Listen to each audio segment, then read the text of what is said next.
स्वामी news पर देखिए दिन भर की टॉप 10 न्यूज।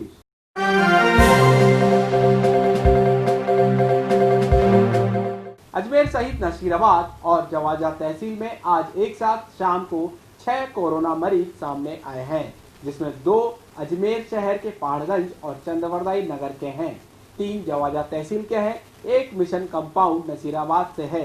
कुल संक्रमित मरीजों की संख्या 356 तक पहुंच चुकी है। वहीं 10 मरीजों को स्वस्थ कर डिस्चार्ज किया गया।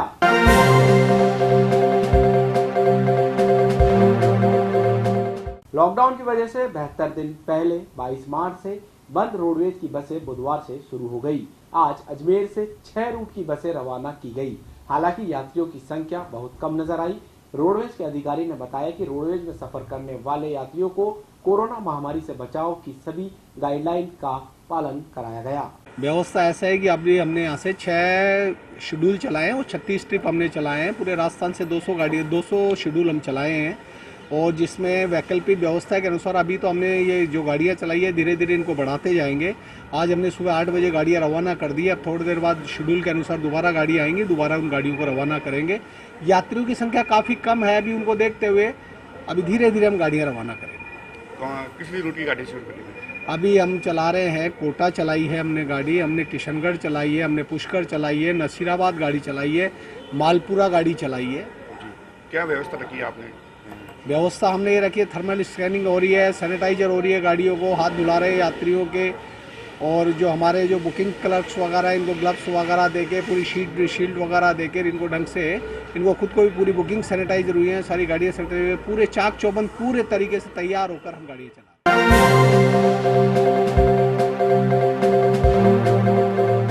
लॉकडाउन के तहत प्रदेश भर में रोडवेज सेवा शुरू हो चुकी है, लेकिन जो यात्रियों में अभी भी भय बना हुआ है और गाड़ियों में गिनती के यात्री बैठ रहे हैं, उसको लेकर रोडवेज प्रशासन की उलझन में हमारी बीच परिचालक मौजूद है। उनसे जानते हैं कि कितनी सवारी इस गाड़ी में है।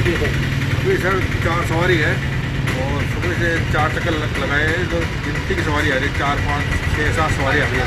तो रोडवेज प्रशासन की ओर से क्या कोई नियम दिशा निर्देश है कि हमने कितनी सवारी हो तो गाड़ी जानी चाहिए? क्या ऐसा कुछ नहीं, टाइम से चला रहे हैं, क्योंकि जैसे आज से अभी यात्री को मालूम भी नहीं है कि वैसे चालू हो गई है।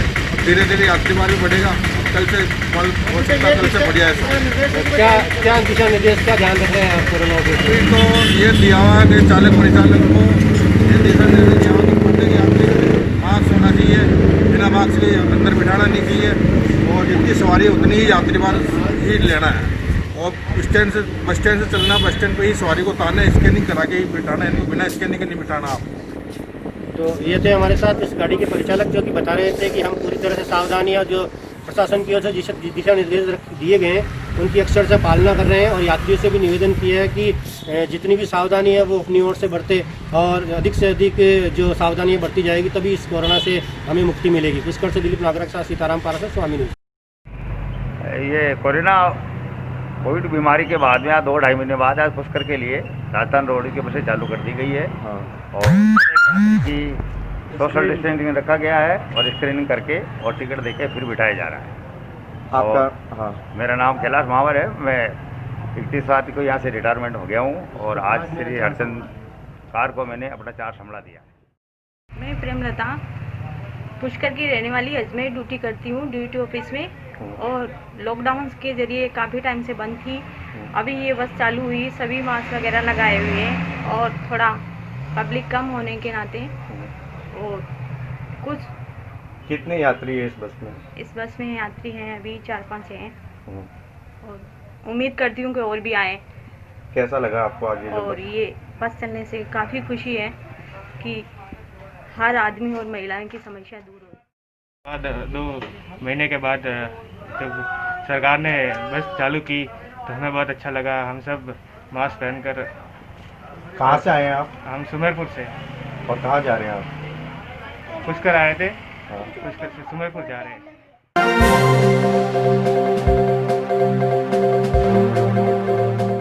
Ajmer region private bus owners association के सदस्यों ने आज परिवहन मंत्री प्रताप सिंह खाचरियावास के नाम प्रादेशिक परिवहन अधिकारी को ज्ञापन सौंपकर निजी बसों का टैक्स और आगामी छूट प्रदान करने की मांग की है। निजी बस संचालक 22/3/2020 से जब से कोरोना का वायरस की लॉकडाउन हुआ तब से वाहनों का संचालन बिल्कुल पूर्ण रूप से बंद है। और अप्रैल, मई और ये जून आ गया, पूर्णतः हमारा बंद है। जब वाहनों का हमारा संचालन ही नहीं हुआ तो सरकार द्वारा टैक्स के बारे में हमने पूर्ण निवेदन किया था, लेकिन इस विषय में आज तक किसी प्रकार की कोई भी उन्होंने विज्ञप्ति जारी नहीं करी, कोई भी परिपत्र जारी नहीं किया। जबकि औपचारिक रूप से और नैसर्गिक न्याय के सिद्धांत के हिसाब से अगर वाहनों का संचालन नहीं होता तो उस पर टैक्स नहीं लिया जाता। ये मोटर वाहन अधिनियम की धारा 25 के अंतर्गत भी है। दूसरी बात, सरकार की दोहरी नीति देखिए कि एक तरफ तो जनता के सामने ये कह दिया कि आप अपने वाहनों का संचालन करें, दूसरी तरफ हमारे यहाँ वाहनों पे एक तरह से प्रतिबंध लगा दिया, कोई भी किसी भी प्रकार का वाहन चलाना चाहे तो उसकी इनके यहाँ से स्वीकृति नहीं है। तीसरी बात, जो एक मुख्य बात यह है कि हमारे यहाँ मोटर वाहन अधिनियम के अंतर्गत यह है कि किसी वाहन में अगर कर बाकी रहता है तो वो वाहन का संचालन सड़क पर नहीं कर सकता। हमारे साथ ये हुआ है कि हमारा 2 माह के टैक्स की जो मांग थी, वो 2 माह के टैक्स की मांग को इन्होंने औपचारिक रूप से पिछली बार आदरणीय हमारे परिवहन मंत्री महोदय ने माना भी था कि अगर वाहनों का संचालन नहीं हुआ है तो हम टैक्स किस बात का। अब अगर वाहन स्वामी इनकी बातों में आके 1 तारीख से अगर वाहन का संचालन करता है और परिवहन कार्यालय का कोई अधिकारी अगर रास्ते में मिलता है तो हमारी वाहन को सीज करेगा, वो कहेगा भैया टैक्स लो। ये कौन सी नीति है, ये कौन सा संचालन है, ये कौन सी बात है? आज आप लोगों ने क्या किया? आज हमने इस बात को ज्ञापन दिया और इस बात का परिचय दिया कि हमारी वाहनों का हम संचालन नहीं कर रहे हैं। आप चाहें तो हमारी गाड़ियों का भौतिक सत्यापन यहाँ कर सकते हैं। हम यहाँ फिजिकल रूप से अपनी गाड़ियों को लाके खड़ा किया है जिससे वो देख सकेंगे हम वाहनों का संचालन हो ही नहीं रहा, न मार्ग पर हो रहा है, न अन्य मार्ग पर हो रहा है, न उपनगरीय मार्ग पर हो रहा है, कहीं भी नहीं।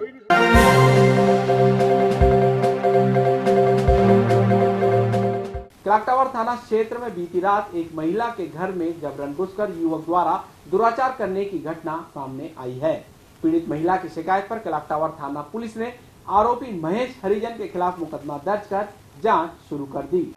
कल रात्रि एक पीड़िता ने अपने परिजनों के साथ थाना पे उपस्थित होकर एक रिपोर्ट दी, जिसमें थाना क्षेत्र के रहने वाले एक व्यक्ति ने उसके साथ ज़बरदस्ती दुष्कर्म की घटना की है, जिस पे प्रकरण पंजीबद्ध करके अनुसंधान शुरू किया गया है। पीड़िता के बयान व मेडिकल करवाया जा चुका है और अग्रिम अनुसंधान जारी है। शीघ्र ही प्रकरण के सारे तथ्यों के बारे में अनुसंधान किया जाकर निष्कर्ष पर पहुंचा जाएगा एवं आरोपी के विरुद्ध कार्रवाई अमल में लाई जाएंगी।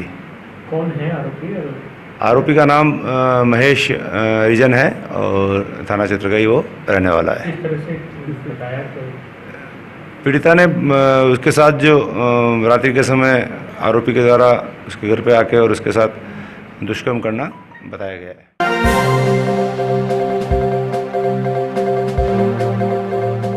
अजमेर के ब्यावर सदर थाना पुलिस ने बड़ी कार्रवाई करते हुए 3 युवक और 1 महिला को अफीम तस्करी करते हुए गिरफ्तार किया है। चारों के कब्जे से 2 मोटरसाइकिल और 869 ग्राम अफीम बरामद की है।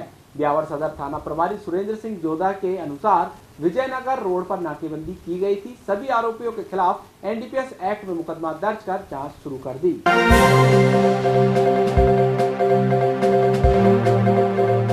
सिविल लाइन थाना कृष्णगंज थाना अंतर्गत आज सुबह एक बुजुर्ग की खून से सनी लाश मिलने से इलाके में सनसनी फैल गई। मृतक के परिजनों ने हत्या का अंदेशा जाहिर किया है। लाश की शिनाख्त मृतक की बेटी सोनू ने उनके पिता किशनलाल रावत के रूप में की। मृतक की बेटी सोनू ने बताया कि उसके पिता पिछले कई सालों से घर के बाहर ही रहते थे।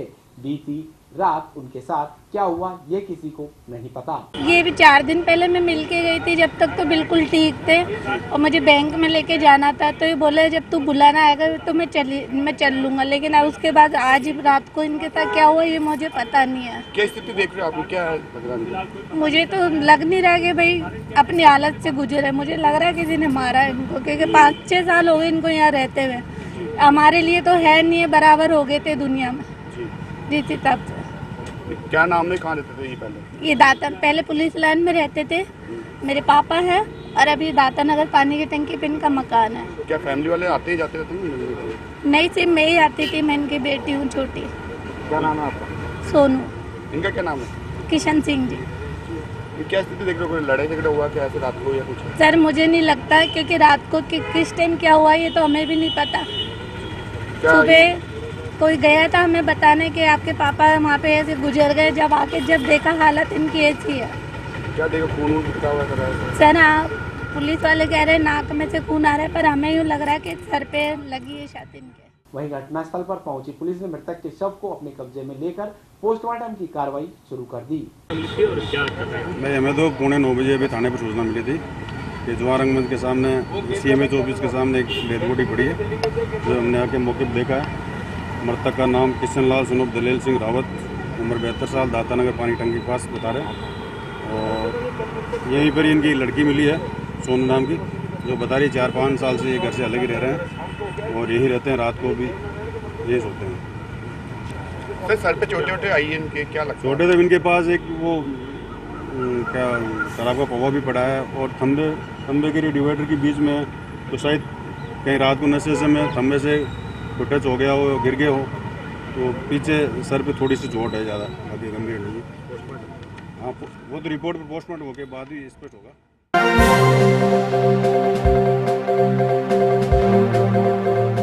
बुधवार को एक प्रेमी युगल पुष्कर थाने में पेश होकर सुरक्षा की मांग की है। प्रेमी युगल ने बताया कि वो दोनों एक दूसरे को प्यार करते हैं, दोनों बालिग है और 2 जून को ही दोनों ने एक दूसरे से शादी कर ली है। इसके बावजूद जो उनके घर वाले हैं उन्हें परिजन तंग कर रहे हैं और मारने की धमकियाँ दे रहे हैं। पुलिस ने बहरहाल दोनों के कागज लिए हैं और शादी के सत्यापन सहित उम्र के सत्यापन की जाँच शुरू कर दी है। पुष्कर से दिलीप नागरक साथ सीताराम पारासर, स्वामी न्यूज़।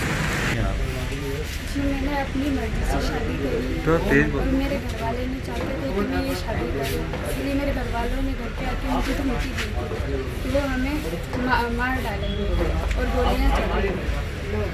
मेरे साथ कोई किसी तरह की कोई ज़बरदस्ती नहीं थी और मैंने अपनी मर्जी से इनसे शादी करी थी। कब शादी की थी और कैसे कहाँ की थी आपकी शादी? हमने 2 जून को शादी करी थी अजमेर में, कोर्ट मैरिज करी। कितने टाइम का रिलेशनशिप में है? 2 साल। अब क्या चाहते हैं? हाँ मैं अपना जीवन इनके साथ ही बिताना चाहती हूँ, जीना मरना भी इनके साथ ही चाहती हूँ। पुलिस से क्या चाहते हैं? पुलिस से ये चाहती हूँ कि जो घर वाले हमें धमकी दे रहे हैं और हमें डराने की कोशिश कर रहे हैं तो उन्हें रोकें और हमें उनसे डर है कि हमें वो कुछ नुकसान ना पहुँचाए। नाम बताएं। अपना सुमन। कौन कौन थे धमकी देने वाला, कौन थे? मेरे बड़े पापा का लड़का मम्मी और बड़ी मम्मी। ये शादी मैं अपनी मर्जी से कर रहा हूँ और इसके घर वाले क्या बहुत परेशान कर रहे हैं अभी हमारे को, तो इस वजह से हम पुलिस के पास गए तो हमारे को प्रोटेक्शन भी चाहिए। ये शादी हमने कम करी थी। अभी सुमन कंवर ने एक लिखित में एक रिपोर्ट दी है कि मुझे मेरे परिजन परेशान कर रहे हैं और मैंने कमलेश से आर्य समाज में शादी की है। इस संबंध में हम जांच कर रहे हैं, जैसे भी हमारे सामने आएगी उसके अनुसार हम कार्रवाई करें, तथ्यों के अनुसार हम कार्रवाई करें।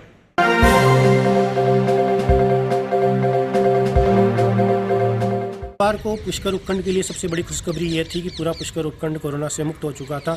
जो 10 कोरोना संक्रमित थे वो भी ठीक होकर अपने घर जा चुके थे। तो बुधवार को एक खुशी एक बार फिर आई पुष्कर के लिए कि पुष्कर शहर में जो क्वारंटाइन सेंटर प्रशासन की ओर से बनाए गए थे, जाट विश्राम स्थली और यहाँ पर प्रेम प्रकाश आश्रम में, दोनों ही आज खाली हो चुके हैं। यहाँ जाट विश्राम स्थली में जो अंतिम 8 जो लोग क्वारंटाइन थे उनको भी आज घर भेज दिया गया है। तो दोनों ही क्वारंटाइन सेंटर में अब एक भी व्यक्ति नहीं बचा है। दूसरी तरफ अब तक जो जाँचें गई है उसमें केवल मात्र अब शेष 3 जांचें और रही है। आज 2 जांचें और भेजी गई थी, जिसमें से एक जो बच्चा जिसके गर्भवती महिला के बच्चा हुआ था उसको जांच भेजी गई है और उसके अलावा एक जो अहमदाबाद से चिलोरा में एक युवक आया था क्वारंटाइन प्रवासी श्रमिक, उसकी भी जाँच भेजी गई है और उसमें से इसके अलावा एक जाँच रीफिलिंग के लिए भेजी गई है। तो कुल मिलाकर कह सकते हैं कि हालांकि प्रदेश और देश में अभी भी कोरोना के हालात बिगड़ रहे हैं, लेकिन पुष्कर के लिए सुखद खबर ये है कि पुष्कर में हालात धीरे धीरे सुधरते जा रहे हैं। पुष्कर से दिलीप नागरक साथ सीताराम पारासर, स्वामी न्यूज़।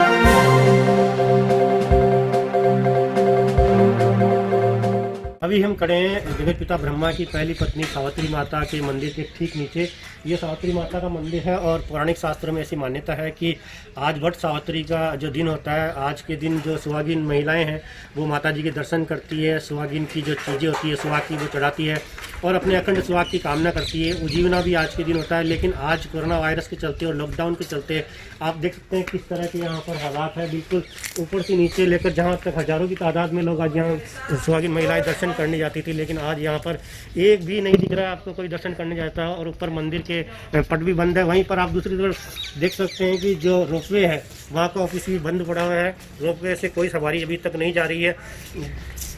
इसके अलावा जो आज नगर पालिका स्थित सावित्री माता का मंदिर है, वहीं पर महिलाओं ने सावित्री माता के दर्शन कर अपने अखंड सुहाग की कामना की है। वहीं दूसरी ओर इस माता जी के मंदिर के जो सोशल मीडिया पर जो एक तस्वीर दर्शन हुए थे, उसी के दर्शन कर भगवान की आज महिलाओं ने अखंड सुहाग की कामना की है और साथ ही प्रार्थना की है कि जल्द ही इस तरह के हालात नहीं पैदा और अगले वर्ष माता जी अपने दर्शन दे। पुष्कर से दिलीप नागरा के साथ सीताराम पारासर, स्वामी न्यूज़। का मंदिर है।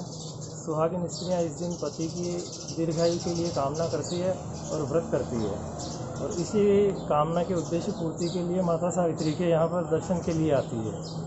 लेकिन इस वर्ष महामारी के चलते मंदिर दर्शनार्थियों के लिए बंद है, इसीलिए कोई भी महिलाएं ऊपर दर्शन के लिए नहीं आ पाई। तो सभी औरतें अपने घर में ही माता जी की पूजा अर्चना वगैरह कर रही है। कोरोना को लेकर हाँ, कोरोना के चलते ही नहीं आ पा रही है ना, राज्य सरकार के आदेशों से मंदिर बंद है।